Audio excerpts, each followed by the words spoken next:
Weather Channel's Mike Seidel is in Wisconsin Dells, Wisconsin this morning. Mike, what do you have? Well, David, we got the snow. We don't have the howling wind we'll have later on today. As Al mentioned, warnings are up in 16 states, blizzard or winter storm warnings. The governor here in Wisconsin has declared a state of emergency. This as the weather impacts millions of us heading out of town for the holidays. Ready, set, snow. The thermal, dressing in layers, keep it warm. Much of the nation is dealing with a big blast of winter as a massive snowstorm barrels across the country from the Rockies to the Midwest. Already, the storm has dumped more than a foot of snow on parts of Colorado. Just going to finish our Christmas shopping and go home and stay home. In Nebraska, drivers dealt with blizzard-like conditions. Several roads in the western part of the state were closed. In Oregon, transportation authorities warned motorists to slow down because the roads were slick. Still, not everyone was disappointed.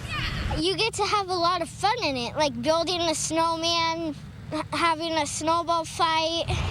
In Lubbock, Texas, it was a blinding dust storm and winds as high as 66 miles an hour that caused a massive pileup.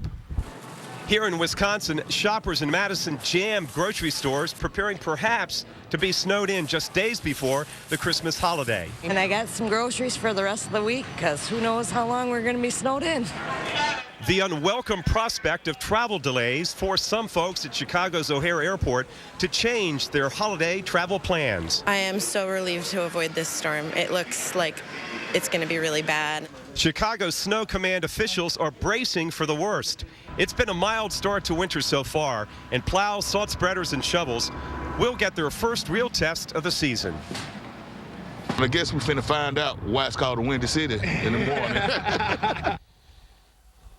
Chicago's snowless streak stands at 290 days. That will end later on today as they get their first and latest measurable snow on record around dinner time. Meanwhile, at O'Hare, David, they've already canceled at least 90 flights in and out of that airport. No doubt more cancellations on the way as this storm cranks up and we get these winds here later on today. Pretty terrible timing. Mike Seidel on the brunt of it for us this morning. Thanks very much.